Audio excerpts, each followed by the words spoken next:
Hey guys, Johnny Crims 2000 here, and welcome to my latest Let's Play. Today I'm going to be doing a short Let's Play of Dead or Alive. Alright. Actually, this one is actually Dead or Alive Ultimate, which I am playing off of the Xbox. I will explain sort of what that deal is. Dead or Alive, well, first, let me go ahead and tell you guys about the sort of like the short history about this game. Dead or Alive was originally released in the arcades. It was released in 1996 by Tecmo. That's the company that made this game, Tecmo.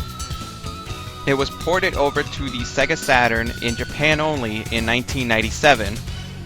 So about a couple months later, the year after, and it didn't really receive a Western release until 1998 when it was ported over again to the PlayStation.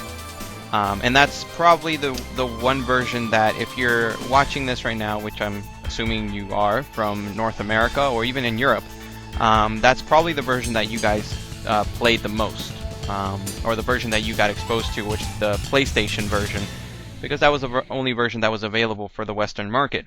The Sega Saturn version is one that maybe you could have played, but you would have had a Sega Saturn that was capable of playing imported games, which is admittedly not that hard to do.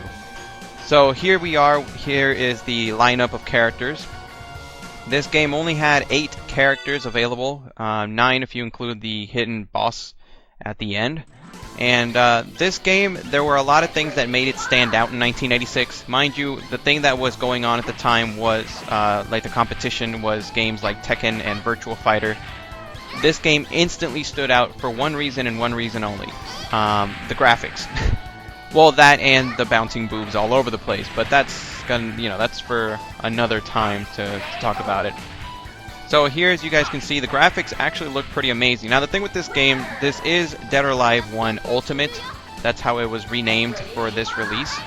This game is part of Dead or Alive Ultimate for the Xbox, which included this game, Dead or Alive 1, and Dead or Alive 2 Ultimate, which saw a revamp as well. Now the thing with this game is that this, even though this is an Xbox game, it was actually the Sega Saturn version that we are seeing right now. The only difference being that it saw an upgrade in graphics, and this game is also capable of playing through Xbox Live. Of course not anymore, because the servers are down and things like that, but this is essentially the original Sega Saturn version, which was only ever released in Japan. This is different from the PlayStation version because of a couple of different things, which I'll get to in a minute. Now, this game obviously is a 3D game, as you guys can see there. You have two of the things from a gameplay standpoint, or 3 of the things that stood out when this game first came out was, one, its speed, which may not seem that evident right now by today's standard, but this game actually does run pretty fast for a game that was released originally in 1996. When you think about games like Tekken, the original Tekken, and Tekken 2, which were released relatively around that time. Tekken 2, I think, was released in 97. Virtua Fighter 2, I believe, was also released in 97, though don't quote me on that. So watching this game compared to those games, you can kind of see why this game initially stood out. And it didn't really go the way of, mediocre fighting title, just kind of cashing in on the 3D craze. There was actually some merit behind it, not just looking pretty and stuff. The other thing that stood out from a gameplay perspective was the countering system, which you guys may have seen a little while here. And oh my, that's one of Kasumi's more famous or infamous, as it were, moves right there. I wonder why. The countering system in this game is pretty innovative. It's pretty simple sometimes, can be pretty technical. It really depends on how you play this game. There's 2 kinds of countering system. There's 2, well, really only one countering system, but this game kind of breaks it up into 2 different modes. They're called the hold system. There is a defensive hold and an offensive hold. The countering system itself is the defensive hold, which when you press the counter button, your character will kind of open their hands as if to kind of intercept or accept a hit, and they will counter that attack and leave their opponent attack, or leave their open for more attacks to follow. So obviously it is imperative that you learn that how to use that defensive hold properly in order to really take advantage of your opponent, your enemies, especially later on when the computer starts to get more advanced. Even in this match, Hayabusa here is putting up quite a fight. And actually, I just died twice. So this shows here also how integral the countering system is in Dead or Alive, where you can't just, you know, punch, punch, punch, kick, kick, kick. You actually do need a bit of strategy, as you know, as it has become very evident in this match here against Hayabusa. But that is the defensive hold. Basically, it's just a countering system. Pretty good, pretty good. I like it. The next is the offensive hold, which is essentially just throws. Admittedly, the offensive hold, the throws in this game, don't really work all that well from my experience. Or they work in a way that I just don't understand. You have to be really careful, or not really careful, but you have to be really close to your opponent to make it work. And I never get it to work effectively, like reliably. So you won't see me do a lot of throws, and if I do, it's probably by mistake. Quite honestly, by complete accident. But, you know, so you have in this game a total of a punch button, a kick button, the defensive hold button, you know, otherwise known as the counter button, and then the offensive hold button, which is your throw button. And obviously, being a 3D fighting game, you can combine any of those buttons to kind of create combos and things like that, which you will need to do, especially towards the end when you start getting to these later levels, these later matches where opponents do tend to be a lot smarter than just your average, oh, I'll just stand here and get punched and stuff like that. And I say that as soon as I completely own Janli. Excellent. Now, the last thing that makes this game unique, even by Dead or Alive standards, is the danger zones that you guys see around this area. Now, one thing that did make this game pretty awesome when compared to a game like Tekken is that the stage itself does have, it doesn't infinitely go. I mean, it kind of does. You can kind of go infinite in the background and things like that. So it is sort of like Tekken in that respect, but it also has elements of Virtua Fighter, because like Virtua Fighter, where you can get ring outs and things like that. So there is, you know, the stage doesn't infinitely loop all over the place. It has its boundaries. This game kind of does that, but instead of having physical boundaries or kind of drop-offs, you know, Virtua Fighter style where you get ring outs, it has those tiles on the outside of it that you guys see right there that are called danger zones. And every time that you land on a danger zone, you get dropped onto a danger zone. You guys have already seen it. You explode. There's like little landmines all over the place, and that it's either one of those things where you either love it or you hate it, or not even love it. It's either you hate it or you kind of just think it's okay. From a gameplay standpoint, it's an interesting enough idea where, you know, it keeps you within the ring, you know, so that you don't go to the outside. It can be used to your advantage, you know, to get a little bit of an extra hit whenever you're on the edge and you want to hit your opponent on these danger zones. But it can also be annoying if you yourself get caught in them. So it's one of those things where it's like it could be cool, but at the same time it comes off as kind of gimmicky. And in fact, this is the only game in the entire series that does this. Starting from Dead or Alive 2 going onward, they never bring it back. So it's one of those things where it's like, I think they even understood that it's not really the best, or they kind of evolved. Starting with Dead or Alive 2, you saw much bigger and interactive stages, which were for the better in my opinion. But anyway, this game only has 8 characters, but the PlayStation version of the game, which came out 2 years after the original arcade version and 1 year after the Sega Saturn, the first home console port on the Sega Saturn came out, the PlayStation does have a couple of advantages to this version of the game, the version that I'm playing right now, which is the Sega Saturn version, just emulated, I guess, on the Xbox.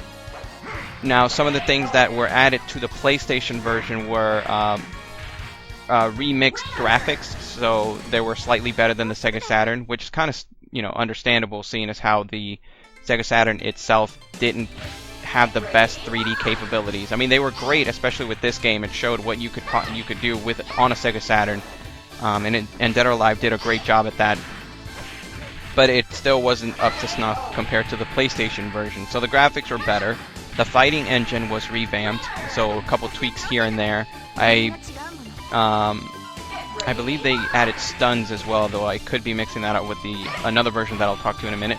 They had a completely new soundtrack, so the background music that you're hearing right now, or maybe you can, maybe you can't, maybe you can't hear over my loud voice, but that was also remixed for the PlayStation version, and they added 2 new characters, Ayane and Base. Ayane is actually, she technically is in this game.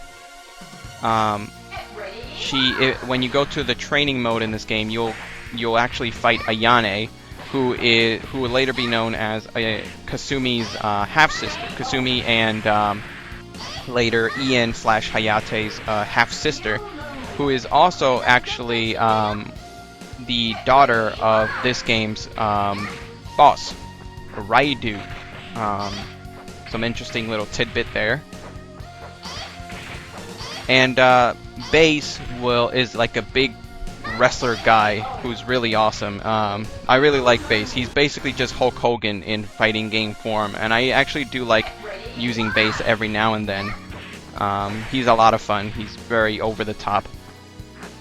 So in essence, the PlayStation version is the superior version to this version that you're seeing now, the Sega Saturn version, this Sega Saturn port.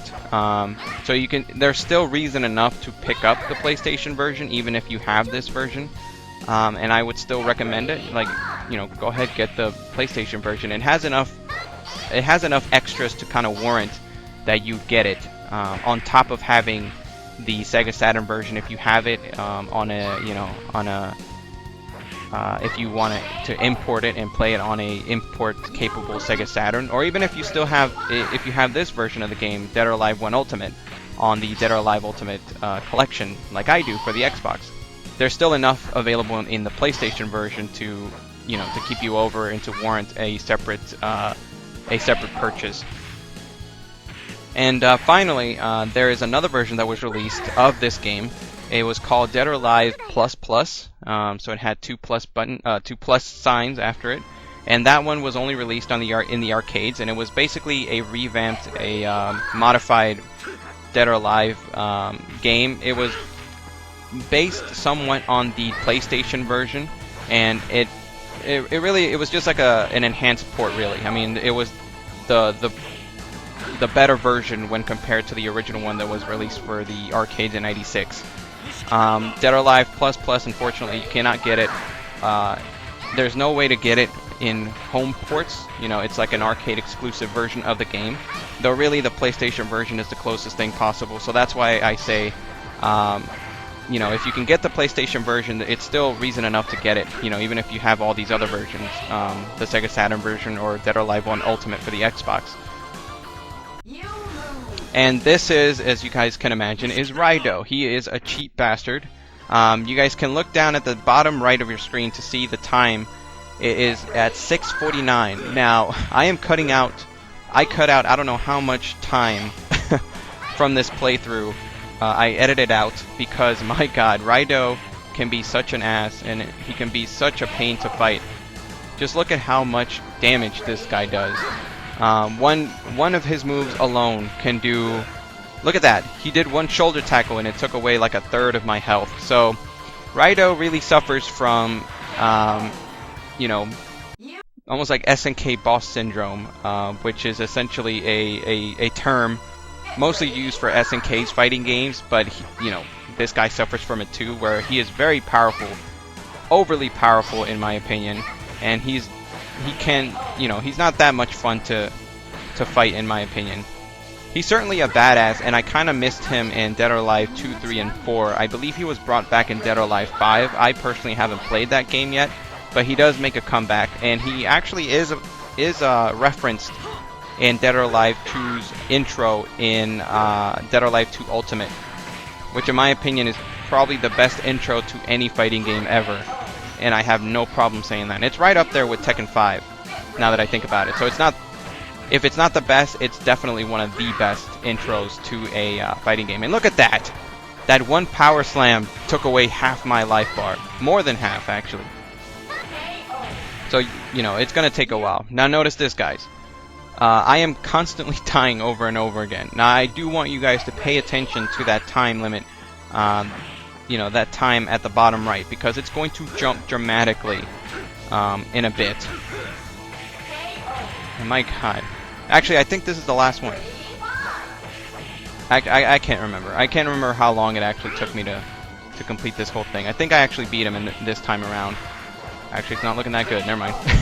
Nope. So yeah, this game is actually rather fun. I would recommend it. Again, it's very widely available for the PlayStation. I looked it up. I saw the prices. You can get it pretty cheap nowadays. Maybe like $15 for the PlayStation version. I'm not exactly sure how much the import for the Sega Saturn version is. But again, if you have the Dead or Alive 1 Ultimate as part of the Dead or Alive Ultimate Collection for the Xbox, you really don't need to get the Sega Saturn version unless you just want to get it for collection's sake.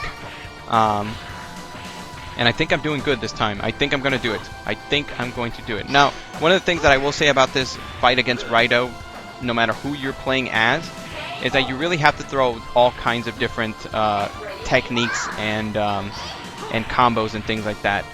Because one of the things about Raito is that he will remember, at least from my experience, he will remember a lot of your combos. And there we go. I beat him, finally. So if you've been using one combo in particular, he will counter it. He's very nasty at countering. And booyah, guys, that's it. That's Dead or Alive 1. And I do like this input your name here. I thought it was pretty awesome. I still think it's awesome. And then Kasumi just falls.